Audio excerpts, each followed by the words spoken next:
سامعین سے گزارش کی جاتی ہے کہ ہمارے دونوں چینلز کے پلیٹ فارم سے جتنی بھی آڈیو بکس کی ریکارڈنگ کمپلیٹ ہو چکی ہے اسے خود بھی سنیں اور زیادہ سے زیادہ شیئر کرنے کی کوشش کریں، اور ہمارے سوشل میڈیا پلیٹ فارم کے لنکس ڈسکرپشن میں دیے گئے ہیں، ہمیں سبسکرائب اور فالو ضرور کریں تاکہ آپ کو ضروری اپڈیٹس ملتے رہیں، اور ہماری ٹیم کی فنانشیل سپورٹ کے لیے پیٹریون کے لنک ضرور چیک کریں۔ جزاک اللہ۔ بسم اللہ الرحمن الرحیم۔ ارطغرل غازی، حصہ سوم، ایپیسوڈ 38۔ ہانلی بازار میں اس دن کا آغاز بھی معمول کے مطابق ہوا تھا۔ سرائے کھلتے ہی بارٹاملے اونٹ پر سوار ہو کر بازار میں آ گیا تھا۔ اے عیسیٰ کے ماننے والوں، اے موسیٰ کے جلا وطن تاجروں، اے محمد صلی اللہ علیہ وسلم کے بہادر جنگجوؤں، کائی قبیلے والوں کی ہمارے بازار اور تجارت کے لیے برے ارادے ہیں۔ اب جب کہ تمام ضروری اقدامات اٹھائے جا چکے ہیں، آپ بھی اپنی آنکھیں کھلی رکھیں۔ سیمون جلد آپ سے بات کرنے والا ہے۔ آ جاؤ، شاباش، قریب آ جاؤ، اپنے فائدے کی بات سنو، سیمون کی بات سن لو۔ اعلان سن کر بکھرے ہوئے لوگ سرائے کے دروازے پر جمع ہونے لگے۔ آج یہاں صلیبی سپاہیوں کا سخت پہرا تھا۔ پیٹروس اور دوسرے سپاہی بھی جگہ جگہ گھات لگائی کھڑے تھے۔ وہ ہانلی بازار میں آنے والے مشکوک لوگوں پر نظر رکھے ہوئے تھے۔ تھوڑی دیر بعد سیمون سرائے سے باہر آ گیا اور بلند آواز میں کہنے لگا، میرے بازار کے قابل قدر تاجروں، میں نے وعدہ کیا تھا تمہاری چیزیں اور زندگیوں کی حفاظت کروں گا۔ میں یہ وعدہ پورا کر رہا ہوں۔ مجھے پتہ چلا ہے کہ اپنے سردار کی موت کے بدلے کی آڑ میں کئی سپاہی ہمارے بازار پر حملہ کرنا چاہتے ہیں۔ ہر کوئی اچھی طرح جان لے کہ سیمون ان چراگاہوں کی وحشیوں کو ہرگز ایسا کرنے کی اجازت نہیں دے گا۔ ہم ان کے وحشی پن کا خاتمہ کر دیں گے۔ سیمون کا لہجہ پرجوش تھا۔ اسی وقت کچھ فاصلے پر کھڑی گھوڑا گاڑی پر سے بھاری چادر ہٹ گئی اور نعرہ تکبیر سنائی دیا۔ ہمیشہ قائم رہنے والی ذات اللہ کی ہے۔ سیمون نے چونک کر اس طرف دیکھا تو ارطغرل کے چہرے پر نظر پڑتے ہی اس کی آنکھیں حیرت سے پھیلتی چلی گئیں۔ ارطغرل کے باقی جانباز بھی اس کے ساتھ تھی۔ نورگل بھی ان کی صف میں کھڑا دکھائی دے رہا تھا۔ سب کچھ اپنی آنکھوں سے دیکھنے کے باوجود سیمون کو یقین نہیں آ رہا تھا۔ ارطغرل، وہ زیر لب بڑبڑایا، بھاگو بھاگو، حملہ ہو گیا ہی۔ بازار میں بھگدڑ مچ گئی۔ اب ارطغرل اور نورگل گھوڑا گاڑی سے اتر کر تیزی سے سیمون کی طرف بڑھنے لگے۔ صلیبی سپاہی انہیں روکنے کی کوششوں میں اپنی جانوں سے ہاتھ دھو رہی تھی۔ یہ منظر دیکھ کر سیمون کو ہوش سا آ گیا اور صلیبی سرماؤں سے مخاطب ہوا، حملہ کر دو اپنے جنتی باپ عیسیٰ اور ہیکل سلیمانی کے نام پر۔ صلیبی حملے کے لیے آگے بڑھے۔ سیمون نے بھی تلوار نکال لی۔ ارطغرل تیزی سے آگے بڑھ رہا تھا۔ گھمسان کی لڑائی جاری تھی۔ ارطغرل کو بہت سے سپاہی گھیرے ہوئے تھے اور وہ اپنی تلوار کے جوہر دکھا رہا تھا۔ سیمون خود بھی میدان میں اتر آیا تھا اور وہ جوان مردی سے تلوار چلا رہا تھا۔ جب سیمون نے اپنے سپاہیوں کا صفایا ہوتے دیکھا تو وہ سرائے کے اندر بھاگ گیا۔ اسے جاتا دیکھ کر نورگل اور ارطغرل بھی دروازے کی طرف لپکی۔ راہداری میں دوڑتا ہوا سیمون وہاں موجود سپاہیوں کو ارطغرل کا راستہ روکنے کا حکم دے رہا تھا، اور وہ جلد از جلد محفوظ مقام تک پہنچنا چاہتا تھا، جبکہ وہاں موجود سپاہی تیزی سے ارطغرل اور نورگل کے ہاتھوں واصل جہنم ہو رہی تھی۔ اب سیمون کی آنکھوں میں خوف کے سائے گہرے ہونے لگے تھے۔ وہ تیزی سے اپنے کمرے کی طرف دوڑا۔ سیمون کے کمرے میں پوشیدہ راستہ ہے جو آتش دان کے بالکل پیچھے ہے۔ آپ اس کے پیچھے جائیں، میں انہیں روکتا ہوں۔ نورگل نے ارطغرل کو بھیج کر صلیبیوں کا راستہ روک لیا تھا۔ ارطغرل سیمون کے کمرے کے سامنے پہنچا تو دروازہ اندر سے بند تھا۔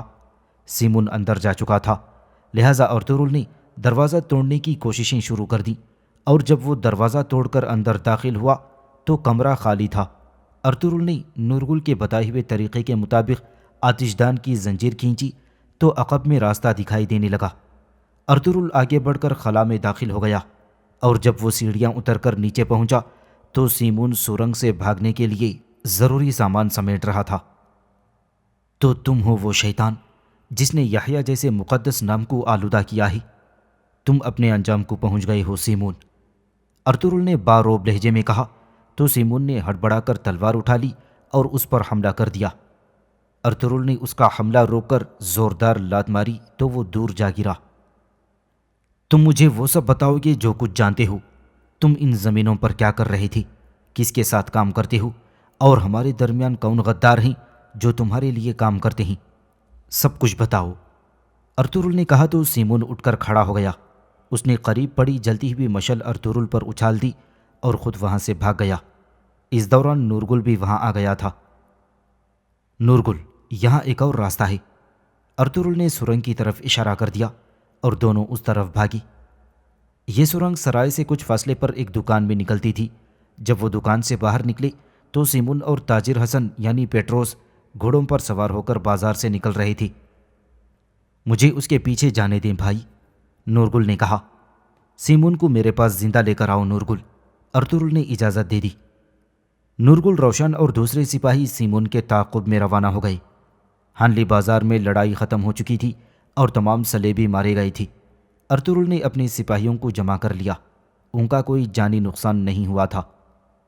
بھائی، اب ہم کیا کریں گے؟ بابر نے پوچھا۔ ہم یہاں اسلام کو پھیلائیں گے۔ ان بدذاتوں کا جو کچھ بچا کچا سامان ہے وہ اٹھا کر باہر پھینک دیا جائے گا۔ پہلی اذان کے بعد ہم یہاں ایک معزز کاروان سرائے بنائیں گے۔ تیاریاں شروع کرو۔ لوگوں کو بتاؤ کہ انہیں ڈرنے کی ضرورت نہیں ہے۔ ظلم اپنے انجام کو پہنچ چکا۔ تمام لاشیں ہٹا دو۔ ہمیں اس جگہ کو پہلے والی حالت میں لانا ہے۔ ارطغرل نے حکم دے دیا۔ جیسے آپ کا حکم آقا، ذوالجان نے کہا اور سپاہیوں کو مختلف کام بتانے لگا۔ عمارت کی صفائی شروع ہو گئی تھی۔ ارطغرل اپنے جانبازوں کے ساتھ تہ خانے میں آ گیا تھا۔ یہ وہ جگہ تھی جہاں سازشیں تیار کی جاتی تھیں۔ تہ خانے سے صلیب ہٹا دی گئی تھی اور شرک کے تمام نقوش مٹائے جا رہے تھے۔ صلیب اتارنے کے بعد ارطغرل نے دعا کے لیے ہاتھ اٹھا دیے۔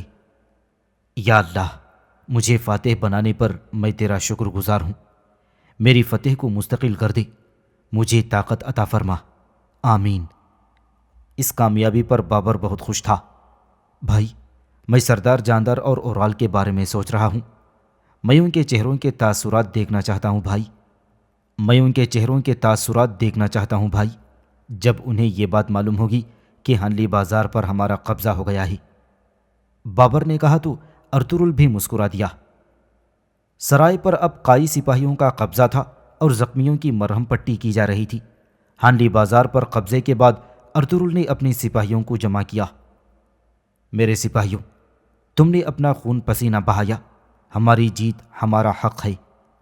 اب ہمیں اور محنت سے کام کرنا ہوگا۔ ہم تجارت میں حرام چیزوں سے گریز کریں گے، حلال کے راستے سے ہٹیں گے نہیں۔ اب بازار پر ہمارا قبضہ ہے، اس کے لوگ ہمارے ہیں، ان کی حفاظت، ان کی چیزیں، ان کے وقار کو برقرار رکھنا ہماری ذمہ داری ہے۔ ہمارے دشمن بڑھتے جائیں گے، ہماری مصیبتوں میں اضافہ ہوگا، لیکن صبر اور عزم کبھی ختم نہیں ہوگا۔ اللہ ہمیں مبارک فتوحات عنایت کرے۔ ارطغرل نے بات مکمل کی تو سب نے آمین کہا۔ اسی لمحے صفدر اور دوسرے سپاہی تہ خانے میں ایک خفیہ مقام سے سیمون کو چھپایا ہوا خزانہ ڈھونڈ لائے، اور یہ سونے کے کئی صندوق تھے۔ سب اتنا سونا دیکھ کر حیران رہ گئے۔ اس سونے کا ہر ٹکڑا صلیبی فوج کی جیت اور ہمیں ایک دوسرے کے خلاف کر دینے کے لیے استعمال کیا جاتا تھا۔ یہ ان زمینوں پر ہمارا پہلا مال غنیمت ہے۔ ہمارے دین کے مطابق ہم اسے حلال طریقے سے بانٹنے کے پابند ہیں۔ اس کا بڑا حصہ ان خاندانوں میں تقسیم ہوگا جو ان زمینوں پر شہید ہوئے ہیں، اور ایک حصہ ہمارے قبیلے کی ضروریات کے لیے مختص کیا جائے گا۔ ارطغرل نے اعلان کیا۔ اور باقی کا سونا؟ ذوالجان نے پوچھا۔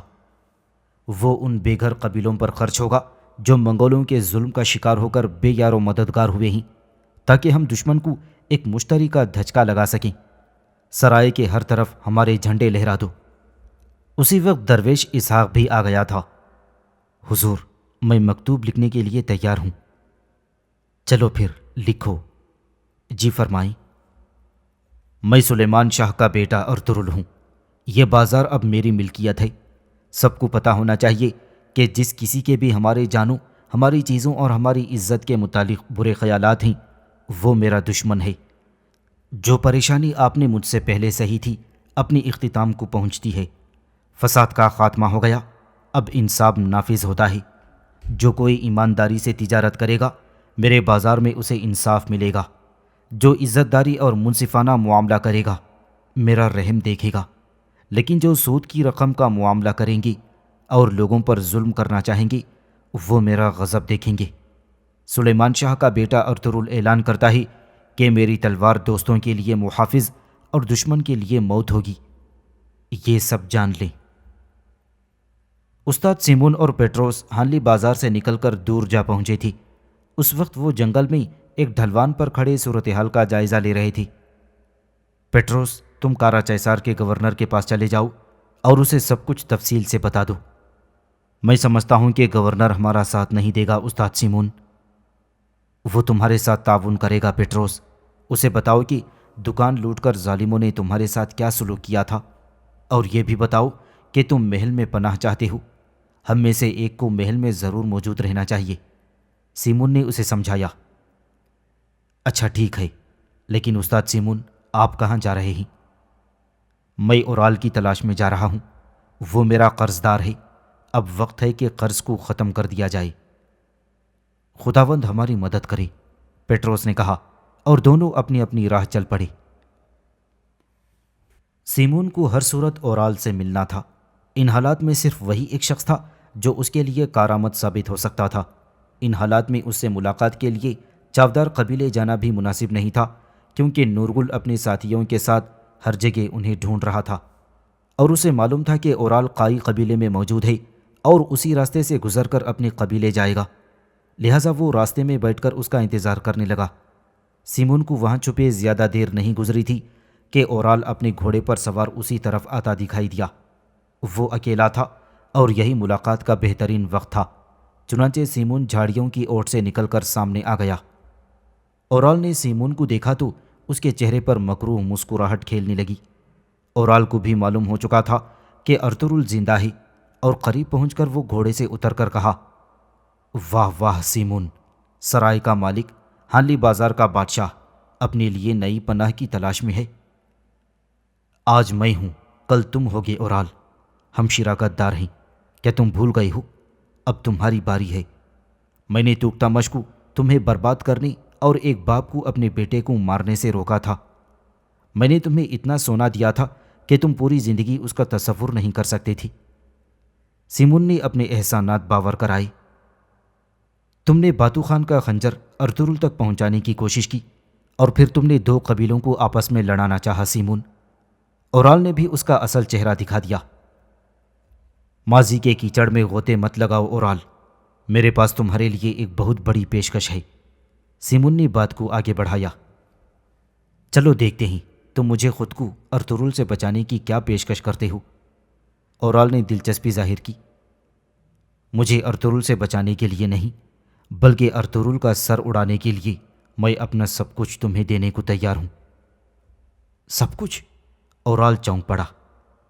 ہاں، سب کچھ، بازار، سرائے، اور میں تمہیں تجارت سے لیے گئے تمام محصولات دینے کو بھی تیار ہوں۔ اس کے علاوہ وہ سب بھی جو تم چاہتے ہو۔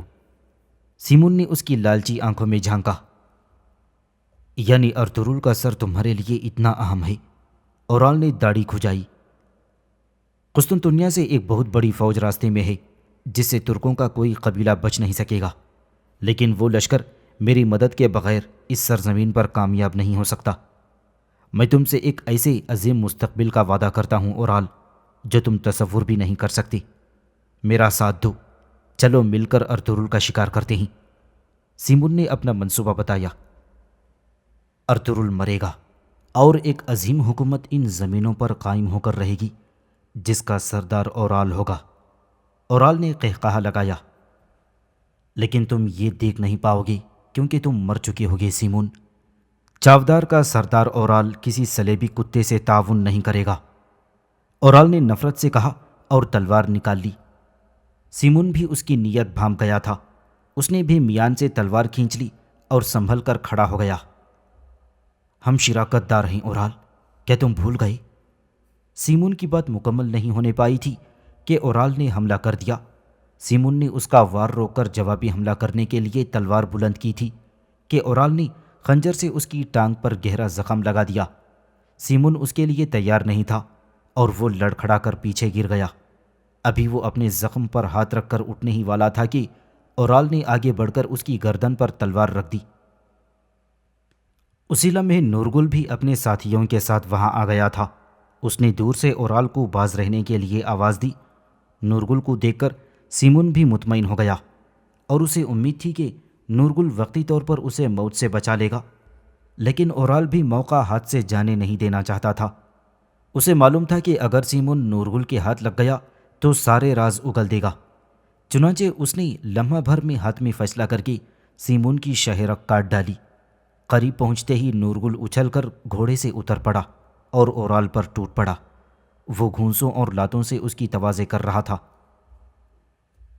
وہ ہمارا قیدی تھا۔ جب میں نے تمہیں منع کیا تھا تو تم نے اسے کیوں مارا؟ ہمیں یہ زندہ چاہیے تھا۔ میں نے اپنا اور تمہارے سردار کا بدلہ لیا ہے، کیا یہ کافی نہیں ہے؟ اورال نے جواب دیا۔ نورگل اسے مزید مارنا چاہتا تھا لیکن روشان نے اسے روک لیا۔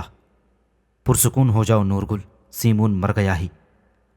یہ غدار ہے، یہ غدار ہے۔ نورگل اورال کو دیکھ کر چلایا مگر روشان اسے سمجھا کر واپس لے گیا۔ اورال کا چہرہ بالکل پرسکون تھا۔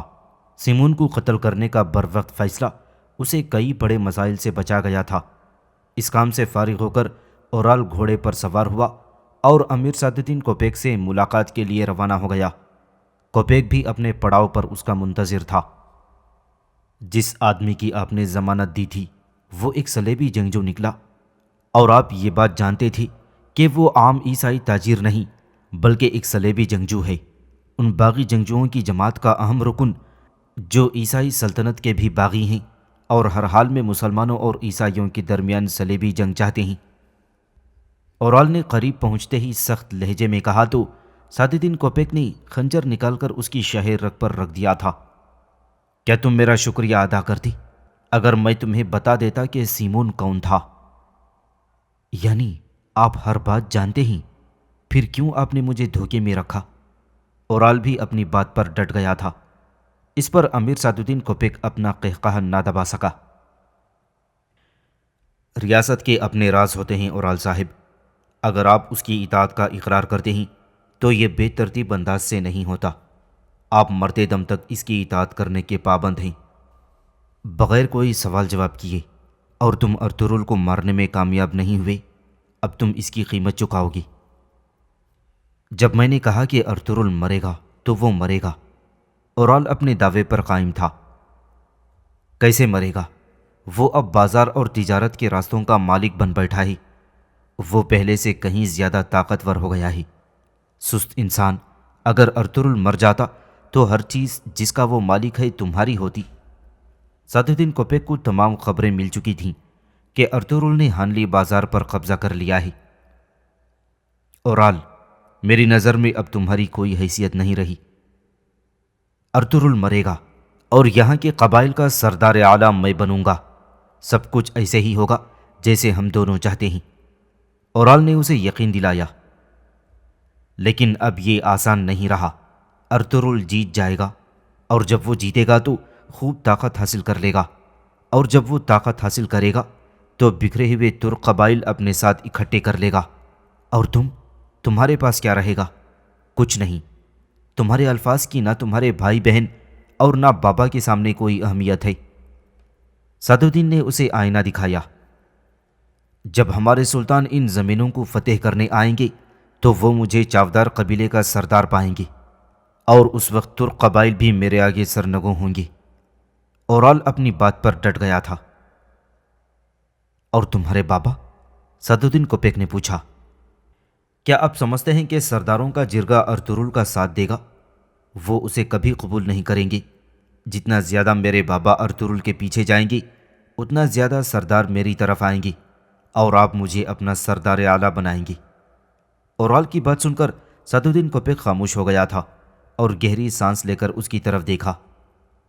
میں سلطان علاء الدین کے ساتھ کاراچیسار فتح کرنے کے لیے سردیوں کے آخر تک آؤں گا، اورال نے کہنا شروع کیا۔ ارطغرل تب تک نہ مرا اور تم ترک قبیلوں سے اپنی بیعت کا عہد نہ لے سکی تو یہاں کی حکمرانی ارطغرل کی ہوگی۔ ہمارے سلطان کسی کی کامیابی پر انعام دیے بغیر نہیں جاتے، انعام دیے بغیر نہیں جانے دیتے۔ میری بات لکھ لو تاکہ تمہیں یاد رہے۔ صدرالدین کوپیک نے اپنا ہاتھ بوسے کے لیے آگے بڑھا دیا تھا، جس کا مطلب یہ تھا کہ وہ جواب میں کچھ بھی نہیں سننا چاہتا۔ اورال نے بوسا دیا اور وہاں سے رخصت ہو گیا۔ ارطغرل ہنلی بازار کا فاتح بن کر قبیلے واپس آیا تھا تو قبیلے میں موجود ہر شخص مارے خوشی کے اچھل پڑا۔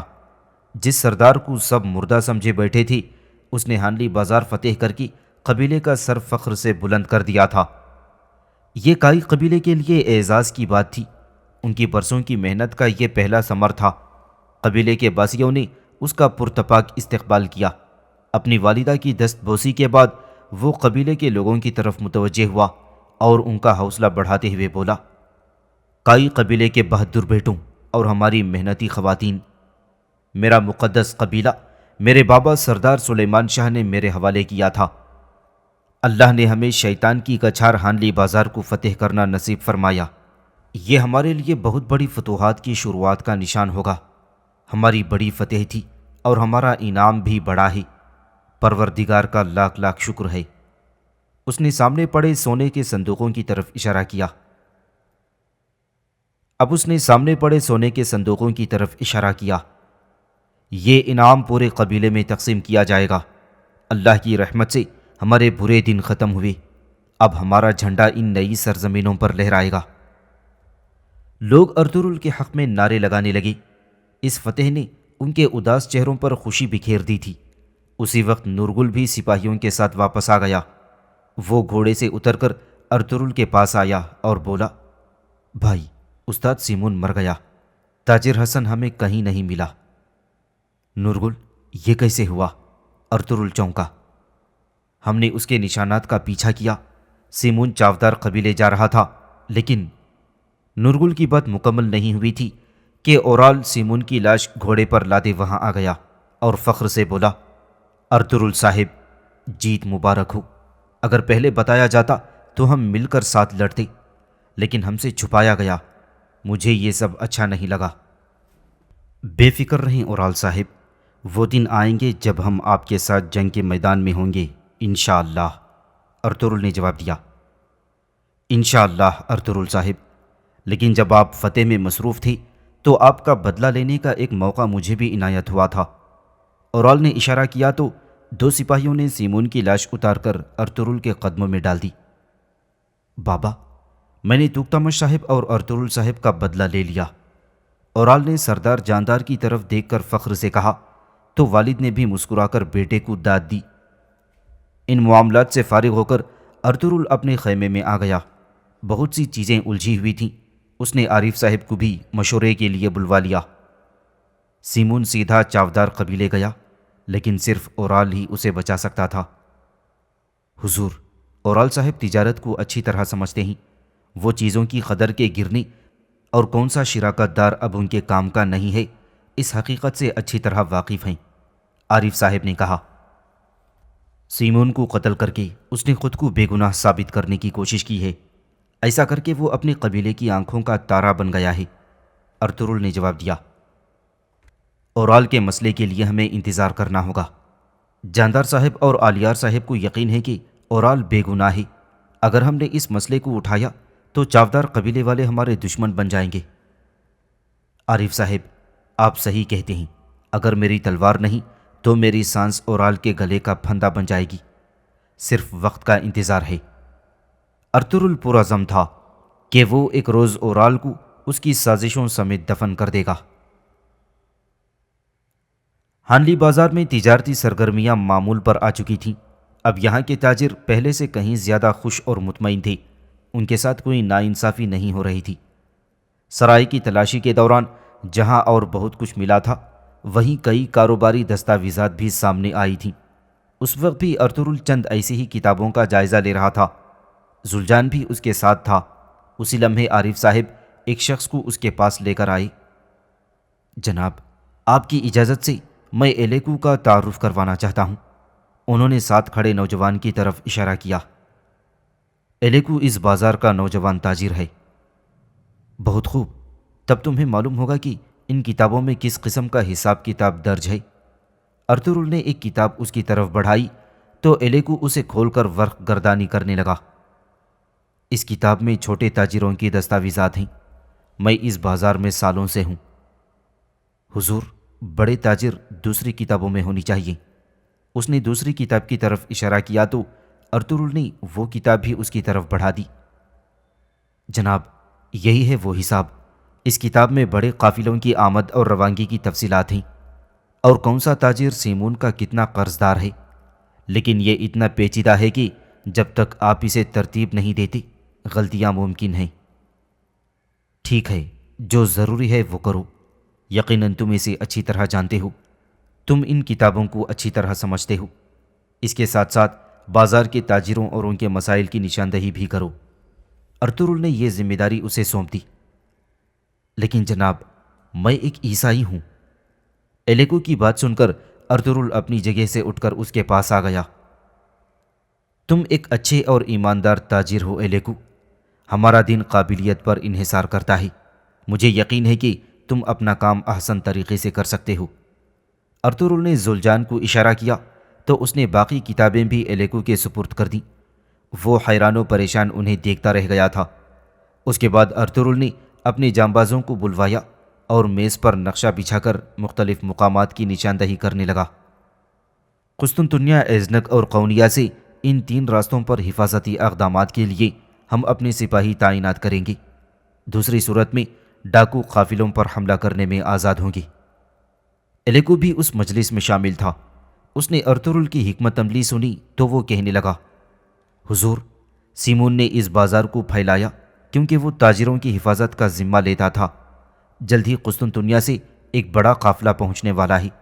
اگر قافلہ بحفاظت بازار میں پہنچتا ہے تو یہ دوبارہ بھی آئے گا اور آتا رہے گا۔ ہمیں سخت حفاظتی اقدامات کی ضرورت ہے۔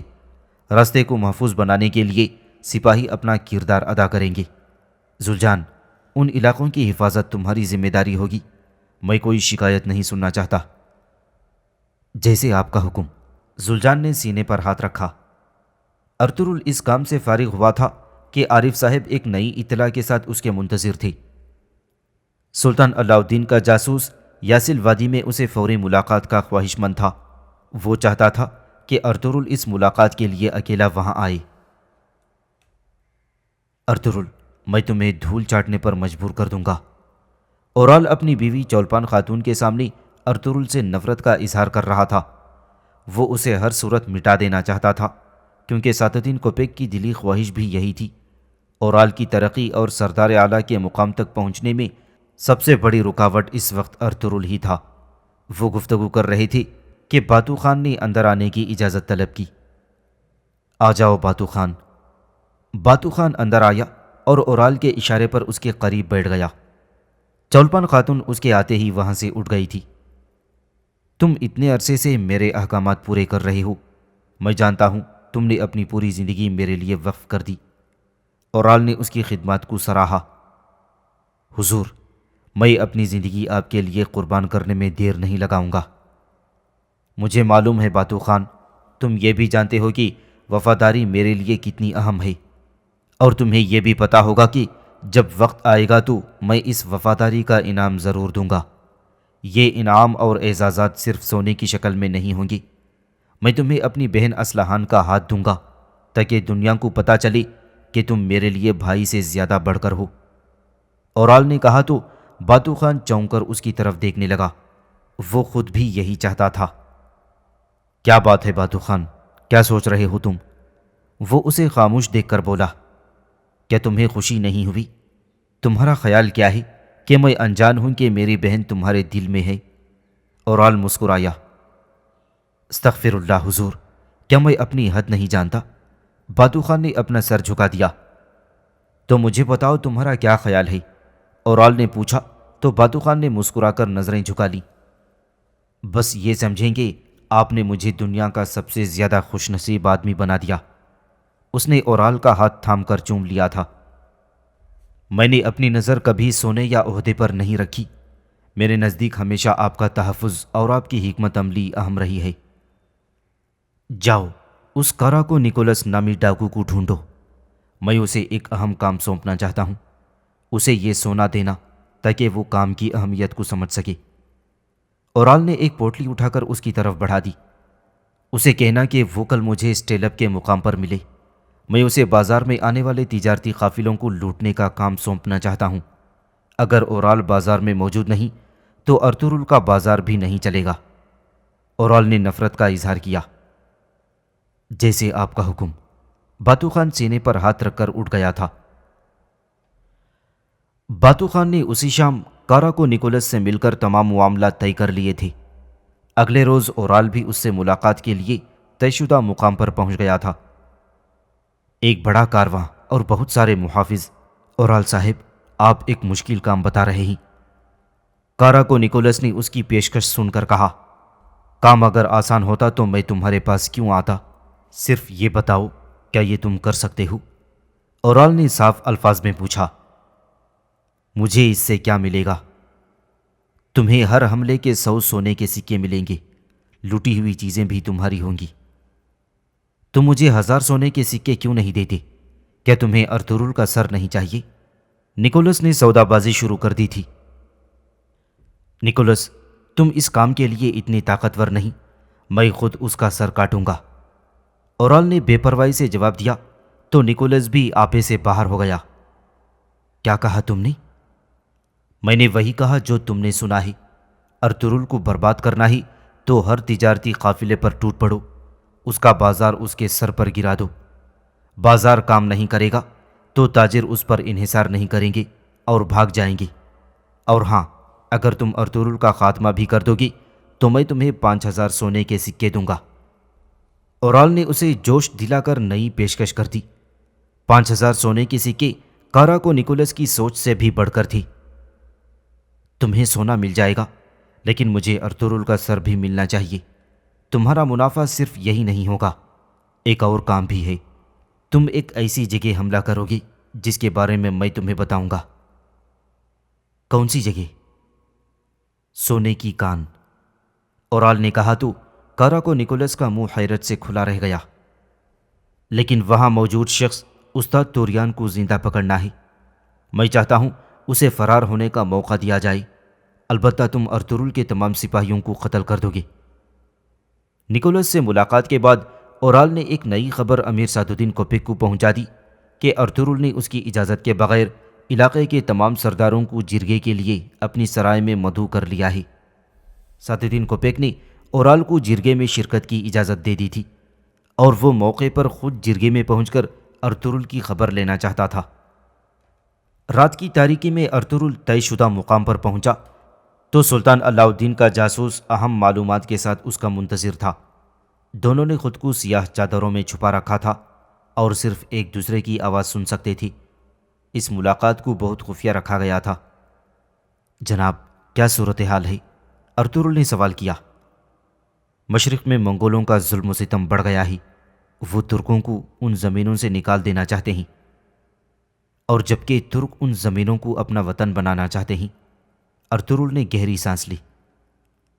یہ وقت بہت مختلف ہے، برائی کی تمام شکلوں نے افواج میں شمولیت کر لی ہے، وہ ہم پر پوری قوت سے حملے کی تیاری کر رہے ہیں۔ آپ کو ہانلی بازار کی فتح مبارک ہو۔ جب ہم مشرق میں منگولوں سے لڑ رہے ہیں تو سلطان یہاں امن کو یقینی بنانا چاہتے ہیں۔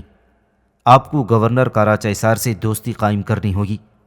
مغرب میں ایک دوسری جنگ ہمارے اوپر شدید دباؤ ڈالنے والی ہے، اس لیے کارا چیسار کی فتح کا تھوڑا انتظار کرنا ہوگا۔ سلطان کوئی جلد بازی نہیں چاہتے۔ سلطان کا حکم سر آنکھوں پر، مناسب وقت آنے تک میں انتظار کروں گا، ارطغرل نے جواب دیا۔ سلطان کو آپ پر اعتماد ہے، گورنر کے ساتھ تعلقات خراب مت کریں، جاسوس نے کہا تو ارطغرل نے اسے خاموش رہنے کا اشارہ کیا۔ لگتا ہے ہم یہاں اکیلے نہیں ہیں، وہ ادھر ادھر دیکھتے ہوئے بولا۔ اسی وقت اندھیرے میں ایک سنسناتا ہوا تیر آیا اور جاسوس کے سینے میں پیوست ہو گیا۔ ارطغرل نے فوراً اسے اپنے بازوؤں میں لے لیا۔ وہ اپنی آخری سانسیں لے رہا تھا۔ ارطغرل نے اسے زمین پر لٹایا اور تلوار نکال لی۔ اسی لمحے مسلح گھڑ سواروں نے انہیں چاروں طرف سے گھیر لیا اور حملہ کرنے لگے تھے۔ ارطغرل نے انہیں ڈھیر کرنے میں زیادہ تاخیر نہ کی اور سب کو موت کی نیند سلا دیا۔ اس کام سے فارغ ہو کر وہ اپنے ساتھی کی طرف بڑھا تو وہ کلمہ شہادت پڑھ کر اپنے خالق حقیقی سے جا ملا تھا۔ اپنے شہید کو لٹا کر وہ کھڑا ہو گیا اور قریب پڑے دشمن کے مردہ سپاہیوں کو دیکھتے ہوئے بولا، اگر تم جنگ چاہتے ہو تو پھر شہادت کا رتبہ ہمارے لیے اور رسوائی کی موت تمہارے لیے ہوگی۔ یہ کہہ کر ارطغرل نے اپنے شہید کو سپرد خاک کر دیا اور واپس روانہ ہو گیا۔ اسے صبح ہونے سے قبل ہانلی بازار پہنچنا تھا، کیونکہ اس نے تمام ترک قبائل کے سرداروں کو جرگے کے لیے مدعو کیا ہوا تھا۔ مقررہ وقت پر تمام ترک سردار سرائے میں موجود تھے۔ اس جرگے میں چاودار قبیلے کی طرف سے آلیار اور اورال بھی شامل تھی۔ جرگہ شروع ہوا تو ارطغرل نے سب کو خوش آمدید کہا۔ نیلے آسمان اور کالی زمین کے درمیان ہمارے خاندان، ہمارے قبیلے، ہمارے نسب، ہمارے بیٹوں اور بیٹیوں کے لیے ہم اس جرگے میں اتحادی بننے کے لیے اکٹھے ہوئے ہیں۔ بہت سے بہادر اور غوث ترک سرداروں کی موجودگی میں جو انصاف پر ثابت قدم رہتے ہیں، ہمارا جرگہ کامیاب رہے گا۔ جناب، اللہ پاک ہمیں اتحاد اور امن سے کبھی علیحدہ نہ کرے۔ ایک سردار نے کہا تو باقی لوگوں نے آمین کہہ کر اس کی تائید کی۔ ارطغرل صاحب، ان زمینوں پر پہلی فتح آپ کو عطا ہوئی ہے، اللہ ہم سب کو اور بھی رحمتیں عنایت کرے۔ دوسرے سردار نے ارطغرل کی کامیابی کو سراہا۔ آمین، ارطغرل نے کہا۔ آپ سب نے جرگے میں شرکت کر کے مجھے عزت بخشی۔ اب ان سرزمینوں پر مقدس جد و جہد کا راستہ کھل چکا ہے۔ ہمیں کافروں کو مزید آگے بڑھنے سے روکنا ہوگا۔ ہم اشتعال انگیزیوں پر خاموش نہیں رہیں گے۔ اب ہمارے لیے وقت آ گیا ہے کہ ان زمینوں پر اتحاد سے مضبوط ہوں اور اکٹھے ہو جائیں۔ آپ ہمیں اکٹھے ہونے کا درس دے رہے ہیں، لیکن میں چاودار قبیلے کے سردار جاندار صاحب کو یہاں نہیں دیکھ رہا۔ ایک سردار نے اعتراض کیا، سردار جاندار صاحب ہمارے قبیلے میں ایک اہم معاملے کی وجہ سے جرگے میں شرکت نہیں کر سکے۔ ترک سرداران، آپ کے احترام کی خاطر انہوں نے اپنے دونوں بیٹے بھیجے ہیں۔ اورال نے جواب دیا، اور آلیار بھی اس کے ساتھ ہی بیٹھا تھا۔ ہمارے لیے ریاست اور ہماری روایت اہم چیزیں ہیں۔ ہم یہاں ارطغرل صاحب کا ارادہ جاننے کے لیے بھی آئے ہیں۔ اسی لمحے دروازہ کھلا اور سعدالدین کوپیک اپنے سپاہیوں کے ساتھ اندر آ گیا۔ سب اسے دیکھ کر احتراماً کھڑے ہو گئے۔ امیر سعدالدین کوپیک، ارطغرل نے اسے خوش آمدید کہا۔ اورال صاحب، ہم ارطغرل کے ارادے اچھی طرح جانتے ہیں، خاص طور پر جب کوئی فتوحات کی ہوس میں آ کر ریاست میں ریاست قائم کرنا چاہتا ہو تو ہم جانتے ہیں کہ اسے کیسی سزا دی جائے۔ امیر سعدالدین سخت لہجے میں بولا۔ اندر داخل ہوتے ہوئے وہ اورال کے آخری الفاظ سن چکا تھا۔ امیر سعدالدین، اس بے ضبط انداز میں آنے کی وجہ جان لو کہ میں تمہیں ہمارے جرگے کو بدزن کرنے کی اجازت نہیں دوں گا۔ ارطغرل کا لہجہ سخت ہو گیا تھا۔ ارطغرل صاحب، یہ آپ کیسے کہہ سکتے ہیں؟ آپ کو پتہ ہے کہ میں یہاں کیوں آیا ہوں؟ اس نے ایک مکتوب ہاتھ میں پکڑ کر بلند کیا۔ تم نے ہانلی بازار گرجا والوں سے چھین لیا۔ میں تمہیں سلطان کی طرف سے تعریفی مکتوب دینے آیا تھا۔ میں خوشی سے اپنے گھوڑے کو تیز دوڑاتا ہوا آیا ہوں۔ میں نے سوچا تھا جتنی جلدی ہو سکے میں تمہیں اچھی خبر کر دوں، لیکن یہاں پہنچ کر کیا دیکھا کہ ارطغرل صاحب، جنہوں نے ارد گرد کے سرداروں کو جمع کیا، خود مختاری قائم کرنے کی کوششوں میں ہیں۔ سچ یہ ہے کہ تم اپنی حدود سے بڑھ گئے ہو۔ تم ہمارے علم میں لائے بغیر کیسے قبیلے کے سرداروں کو اکٹھا کر سکتے ہو؟ ایسی تصدیق اسے عطا کی جاتی ہے جو اس کا حقدار ہو، لیکن جو ریاست کے اندر ریاست قائم کرنا چاہے ان کے لیے صرف اور صرف سزا ہے۔ پھر سعدالدین کوپیک وہاں موجود سرداروں کی طرف متوجہ ہوا۔ اور آپ سب نے ہمت کیسے کی اس میں حصہ لینے کی، جبکہ ایک طاقتور سردار جناب جاندار نے اس جرگے میں حصہ نہیں لیا جو اپنی ریاست اور روایات کے وفادار ہیں؟ آپ نے اپنی ریاست اور روایات کو دھوکہ دیا ہے۔ شرم کریں آپ سب۔ سعدالدین غصے سے واپس جانے ہی والا تھا کہ ارطغرل نے اسے روک لیا۔ امیر سعدالدین، میں سلیمان شاہ کا بیٹا ارطغرل ہوں۔ میں نے اپنے امیر کے احکامات کی کبھی نافرمانی نہیں کی۔ جس راستے کو میں سمجھتا ہوں ٹھیک ہے اس سے کبھی پیچھے نہیں ہٹوں گا۔ میں نے اپنا دل اس مقدس جد و جہد کے ایک لمبے اور کٹھن راستے پر لگایا جو اللہ نے ہمارے لیے مقرر کیا ہے۔ اس مقصد کے لیے بالکل یقینی ہے کہ ہم اپنے آغاز کی جگہ اپنا خون اور زندگیاں قربان کریں۔ میرے خلاف آنے کی ہمت مت کرنا جیسے تم نے ماضی میں کیا۔ اس دفعہ اگر تم پہاڑ بھی ہمارے درمیان لا کھڑا کر دو تو وہ تمہیں میرے غضب سے نہیں بچائیں گے۔ تم جانتے ہو ارطغرل صاحب، میں واپس آؤں گا۔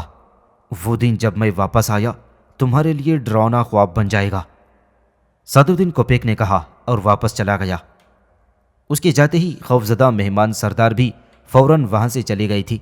اورال کے ہونٹوں پر فاتحانہ مسکراہٹ تھی، وہ اپنے مقصد میں کامیاب ہو گیا تھا۔ جب سب چلے گئے تو عارف صاحب ارطغرل کے پاس آ گئے۔ لگتا ہے یہ بد اخلاق، گھمنڈی اور ذلیل سعد الدین کوپیک اسی دن کا انتظار کر رہا تھا۔ وہ یہاں ترک سرداروں کی نظر میں آپ کی ساکھ کو نقصان پہنچانے آیا تھا۔ مجھے لگتا ہے وہ اورال صاحب کے ساتھ اشتراک کرے گا۔ شاید وہ پہلے ہی اشتراک کر چکا ہے بھائی، روشان نے کہا۔ یہ معاملہ اب ختم کرنا ہوگا۔ جب تک یہ بد اخلاق سعد الدین کوپیک زندہ ہے ہم اپنی قبروں کے ہدف میں رہیں گے۔ گفتگو جاری تھی کہ ایک زخمی تاجر نے فوری ملنے کی درخواست کی۔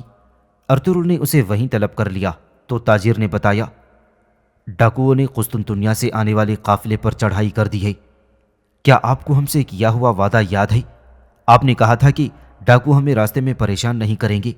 اپنے الفاظ پر قائم رہیں۔ بہت سارے لوگ اپنی روزی کے لیے مجھ پر اعتماد کر رہے ہیں۔ ہمیں تباہ کر دیا گیا ہے، سب کچھ لوٹ لیا ڈاکوؤں نے۔ ڈاکوؤں کو سزا ضرور ملے گی جس کے وہ حقدار ہیں، اور جو نقصان تم نے اٹھایا میں خود اس کا ہرجانہ ادا کروں گا۔ ارطغرل نے تاجر کو تسلی دے کر بھیج دیا۔ نورگل، ان ڈاکوؤں کو ڈھونڈو جنہوں نے قافلے پر حملہ کر دیا۔ انہیں تلاش کیے بغیر واپس مت آنا۔ مجھے ان شیطانوں کا سردار زندہ چاہیے۔ جیسے آپ کا حکم، نورگل نے سینے پر ہاتھ رکھا۔ نہ وہ ذلیل کوپیک، نہ اورال، نہ جاندار اور نہ ڈاکو، اگر پوری دنیا اکٹھی ہو جائے تو وہ میری حوصلہ شکنی نہیں کر سکتی۔ جب وقت آئے گا الفاظ ختم ہو جائیں گی اور ہماری تلواریں بولنا شروع کر دیں گی۔ ارطغرل نے سپاہیوں کو تیاری کا حکم دیا۔ وہ استاد توران کی کان پر جانا چاہتا تھا۔ جب وہ چلے گئے تو ارطغرل نے عارف صاحب سے کہا، ہمارا سلطان سے رابطہ ہے، لیکن محل میں ایسا کوئی موجود ہے جو اس رابطے کو توڑنا چاہتا ہے۔ اسے جاسوس سے میری ملاقات کا علم تھا اور ہم پر حملہ کیا گیا۔ اس حملے میں ایلچی شہید ہو گیا۔ خدا اس کے درجات بلند فرمائے۔ کیا وہ مرنے سے قبل آپ کو پیغام پہنچا سکا تھا؟ مشرق میں منگولوں کے مظالم بڑھ گئے ہیں، اس وجہ سے کارا چیسار قلعے کی فتح ممکن نہیں ہوگی۔ سلطان چاہتے ہیں میں امن اور صبر سے انتظار کروں، وہ چاہتے ہیں میں فتح کی تیاری کروں۔ ارطغرل نے کہا، حضور، ہماری ریاست ہمارے ساتھ ہے۔ مغرب میں بازنطینیوں کا ظلم و ستم اور مشرق میں منگولوں کے ظلم کا ابھرنا، ہمارے راستے مشکل ہیں۔ اللہ ہماری مشکل آسان کرے۔ آمین عارف صاحب، ارطغرل نے مختصر سا جواب دیا اور استاد توریان سے ملنے روانہ ہو گیا۔ جب وہ سونے کی کان پر پہنچا تو وہاں کی صورتحال بہت خراب تھی۔ جا بجا لاشیں بکھری ہوئی تھیں۔ سپاہی صفدر زخمی تھا۔ اس نے ڈاکوؤں کے حملے کے بارے میں بتایا، ساتھ ہی استاد توریان کا ذکر بھی کیا جو اپنی جان بچانے کے لیے وہاں سے بھاگا تھا۔ استاد توریان کو بچانا ضروری تھا۔ ارطغرل گھوڑے پر سوار ہوا اور اس کی تلاش میں نکل پڑا۔ جلدی وہ استاد توریان کو تلاش کرنے میں کامیاب ہو گیا، جسے کارا کو نکولس قتل کرنے ہی والا تھا، لیکن اس سے قبل کہ وہ اپنے مقصد میں کامیاب ہوتا ارطغرل کا تیر نکولس کے حلق سے پار ہو گیا۔